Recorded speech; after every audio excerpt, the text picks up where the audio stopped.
My sister, Miss Jo Gargery, was more than 20 years older than I, and had established a great reputation with herself and the neighbors because she had brought me up, quote unquote, by hand, having at this time to find out for myself what the expression meant, and knowing her to have a hard and heavy hand, and to be in the habit of laying it upon her husband as well as upon me.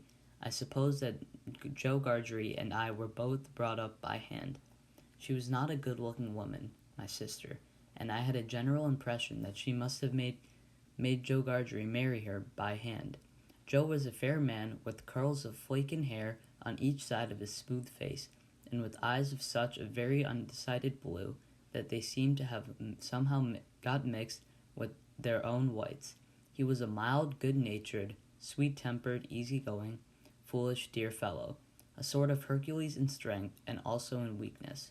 My sister, Mrs. Joe, with black hair and eyes, had such a prevailing redness of skin that I sometimes used to wonder whether it was possible she washed herself with nutmeg, grater instead of soap. She was tall and bony, and almost always wore a coarse apron, fastened over her figure behind with two loops, and having a square, impregnable bib in front that was stuck full of pins and needles. She made it a powerful merit in herself, and had a strong reproach against Joe that she wore this apron so much, though I really see no reason why she should have worn it at all, or why, if she did wear it at all, she should not have taken it off every day of her life. Joe's forge adjoined our house, which was a wooden house, as many as the dwellings in our country were, most of them at the time. When I ran home from the churchyard, the forge was shut up, and Joe was sitting alone in the kitchen. Joe and I being fellow sufferers, and having confidences as such, Joe imparted a confidence to me. The moment I raised the latch of the door and peeped in at him opposite to it, sitting in the chimney corner. Miss Joe has been out a dozen times looking for you, Pip, and she's out now, making it a baker's dozen. Is she? Yes, Pip, said Joe, and what's worse, she's got the tickler with her. At this dismal intelligence, I twisted the only button on my waistcoat round and round and looked in great depression at the fire. Tickler was a wax-ended piece of cane, worn smooth by collision with my tickled frame. She sat down, said Joe, and she got up, and she made a grab at Tickler, and she paged out. That's what she did, said Joe, slowly clearing the fire between the lower bars with the poker, and looking at it. She paged out, Pip.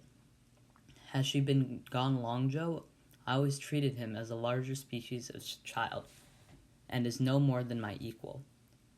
Well, said Joe, glancing at the Dutch clock, she's been on the page this last spell, about 5 minutes, Pip. She's a-coming.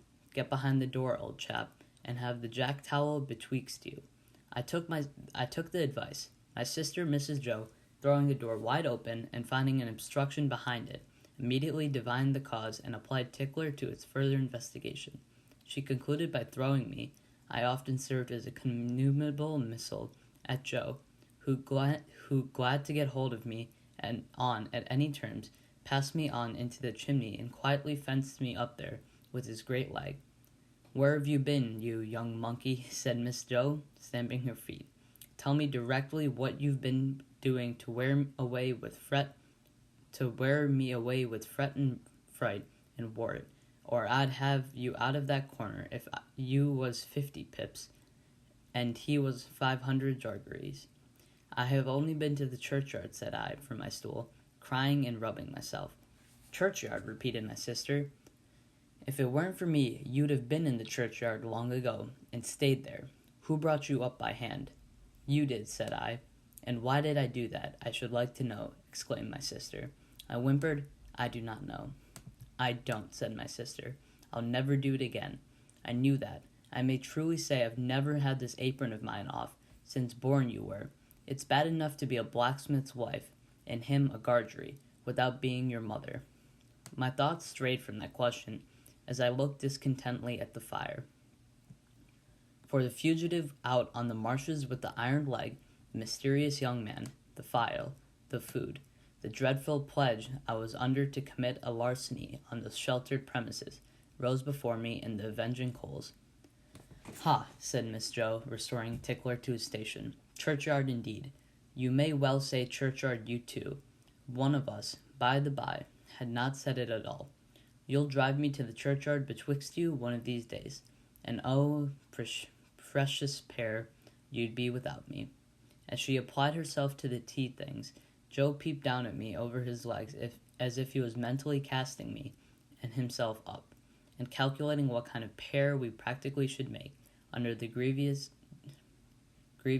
circumstances foreshadowed.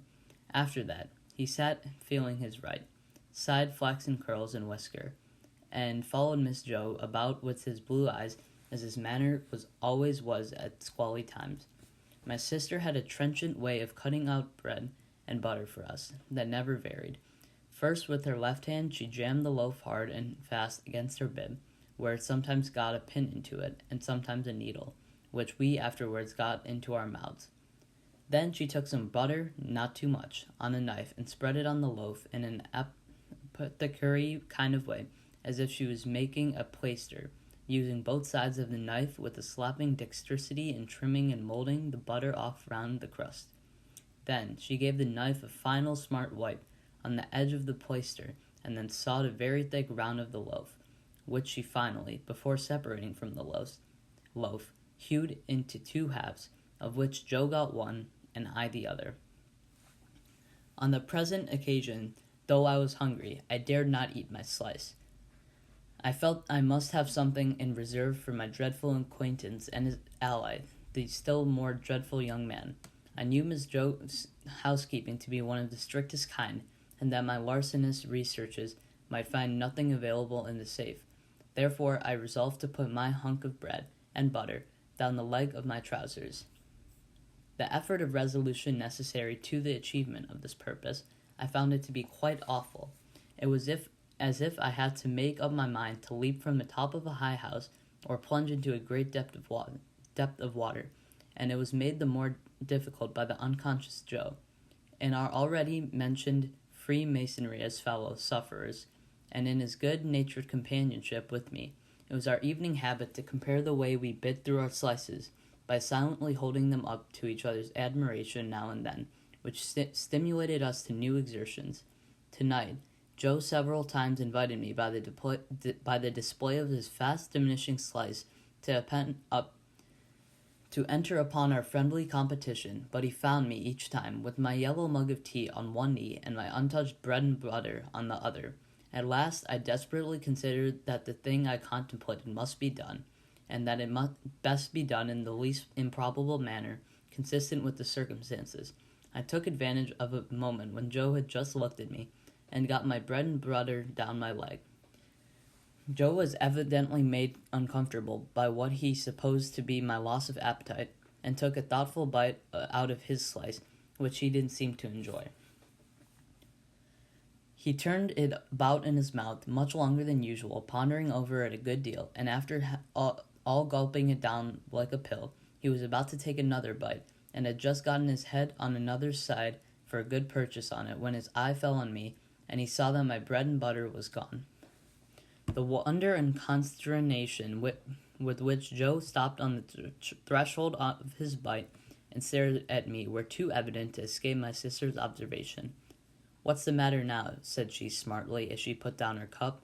"I say you know," muttered Joe, shaking his head at me in a very serious remonstrance. "Pip, old chap, you'll do yourself a mischief. I'll stick somewhere. You can't have chawed it, Pip." "What's the matter now?" repeated my sister, more sharply than before. "If you can cough only trifle on it up, Pip, I recommend you do it," said Joe, all aghast. "Manners is manners, but still your 'ealth's your 'ealth." By this time, my sister was quite desperate, so she pounced on Joe, and taking him by the 2 whiskers, knocked his head for a little while against the wall behind him, while I sat in the corner, looking guiltily on. "Now, perhaps you'll mention what's the matter," said my sister out of breath. "You staring great stuck pig." Joe looked at her in a helpless way, then took a helpless bite, and looked at me again. "You know, Pip," said Joe solemnly, with his last bite in his cheek, and speaking in a confidential tone, as if we two were quite alone, "you and me is always friends, and I'd be the last to tell upon you any time, but such a—" He moved his chair and looked about the floor between us, and then again at me. Such a most uncommon bolt is that. Been bolting his food, has he? Cried my sister. You know, old chap, said Joe, looking at me and not at Miss Joe, with his bite still in his cheek. I bolted myself when I was your age, frequent, and as a boy I've been among many bolters, but I never see you bolting equal yet, Pip, and it's mercy you ain't bolted dead. My sister made a dive at me and fished me up by the hair, saying nothing more than the awful words, You come along and be dosed. Some medieval beast had revived tar, water in those days, as a fine medicine, and Miss Joe always kept a supply of it in the cupboard, having a belief in its virtues correspondent to its nastiness. At the best of times, so much of this elixir was administered to me as a choice restorative, that I was conscious of going about smelling like a new fence. On this particular evening, the urgency of my case demanded a pint of this mixture, which was poured down my throat for my greater comfort, while Miss Joe held my hand under her arm, as a boot would be held in a boot jack. Joe got off with half a pint, but was also made to swallow that, much to his disturbance, as he sat slowly munching and meditating before that fire. Because he had a turn, judging from himself. I should say he certainly had a turn afterwards, if he had not had none before. Conscience is a dreadful thing when it accuses man or boy, but when, in this case of a boy, that secret burden cooperates with another secret, burdens down the leg of his trousers, it is, as I can testify, a great punishment. The guilty knowledgeable that I was going to rob Miss Joe, I never thought I was going to rob Joe, for I never thought of any of the housekeeping property as his. United to the necessity of always keeping one hand on my bread and butter as I sat, or when I was ordered about the kitchen on any small errand, almost drove me out of my mind. Then, as the marsh winds made the fire glow and flare, I thought I heard the voice outside of the man with the iron on his legs, who had sworn me to secrecy, declaring that he couldn't and wouldn't starve until tomorrow, but must be fed now. At other times I thought, what if the young man who was with so much difficulty restraining from bruising his hands in me should yield to a constitutional impatience, or should mistake the time, and should think himself accredited to my heart and liver tonight instead of tomorrow. If ever anybody's hair stood on end with terror, mine must have done so then, but perhaps nobody's ever did.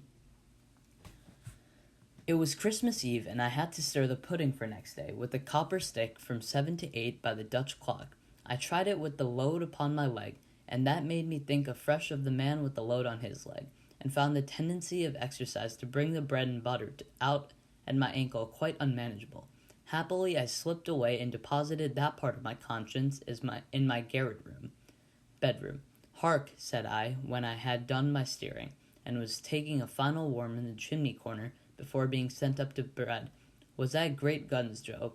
Ah, said Joe, there's another convict off. What does that mean, Joe? Said I. Miss Joe, who always took explanations upon herself, said snappishly, escaped, administering the definition like tar water. While Miss Joe sat with her head bending over her needlework, I put my mouth into the forms of saying to Joe, what's a convict? Joe put his mouth into the forms of returning such a highly elaborate answer that I could make out nothing out of it but the single word, Pip. There was a convict off last night, said Joe aloud, after sunset gun, and they fired warning after him, and now it appears they're firing warning of another. Who's firing? Said I. Drat that boy, interposed my sister, frowning at me over her work. What a questioneer is he. Ask no questions, and you'll be told no lies. It was not very polite to herself, I thought, to imply that I should be told lies by her, even if I did ask questions, but she never was polite, unless there was company. At this point, Joe, greatly augmented my curiosity by taking the utmost pains to open his mouth very wide and to put into the form of a word that looked to me like sulks. Therefore, I naturally pointed to Miss Joe and put my mouth into the form of saying her.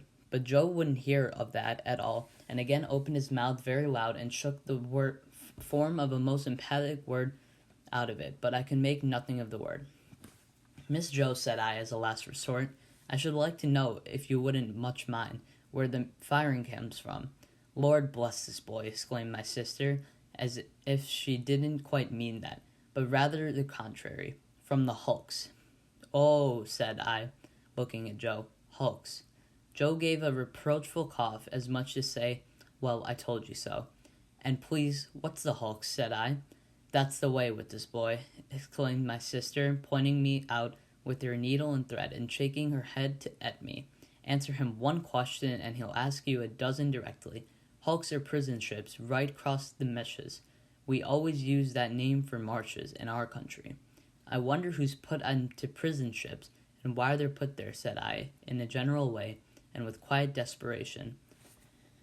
It was too much for Miss Joe, who immediately rose. "I tell you what, young fellow," said she, "I didn't bring you up by hand to badger people's lives out. I would be to blame to you and not praise if I had. Perhaps people are put in the hulks because they murder and because they rob and forge and do all sorts of bad, and they always begin by asking questions. Now you get along to bed." I was never allowed a candle to light me to bed, and as I went upstairs in the dark, with my head tingling from Miss Joe's thimble having played the tambourine upon it to accompany her last words, I felt fearful, sensible of the great convenience that the hulks were handy for me. I was clearly on my way there. I had begun by asking questions, and I was going to rob Miss Joe. Since that time, which is far away now, I have often thought that few people knew what secrecy there is in the young under terror. No matter how unreasonable the terror, so that it be terror, I was in mortal terror of the young man who wanted my heart and liver. I was in mortal terror of my interlocutor with the iron leg. I was in mortal terror of myself, I was in mortal terror of the young man who wanted my heart and liver. I was in mortal terror of my interlocutor with the iron leg. I was in mortal terror of myself, from whom an awful promise had been extracted. I had no hope of deliverance through my all-powerful sister, who repulsed me at every turn. I am afraid to think of what I might have done on requirement in the secrecy of my terror.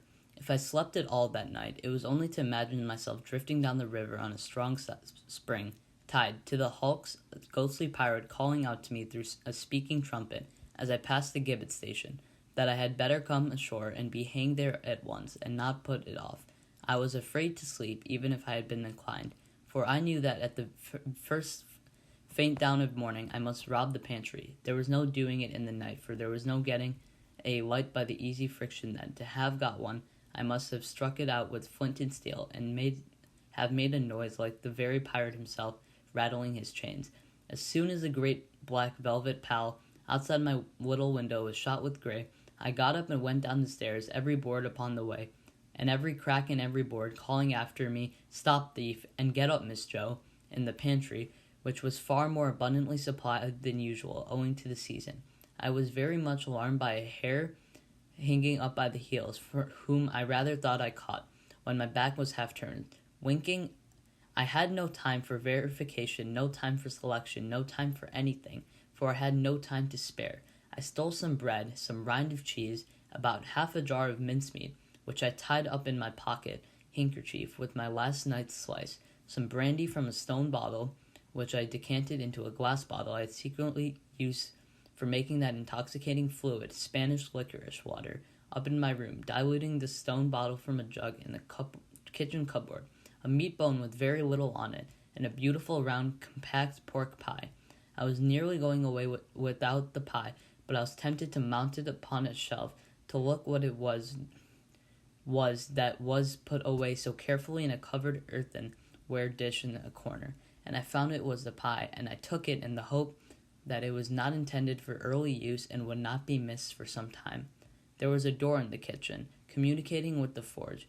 I unlocked and unbolted that door, and got a file from among Joe's tools. Then I put the fastenings as I had found them, opened the door at which I had entered when I ran home last night, shut it, and ran for the misty marshes.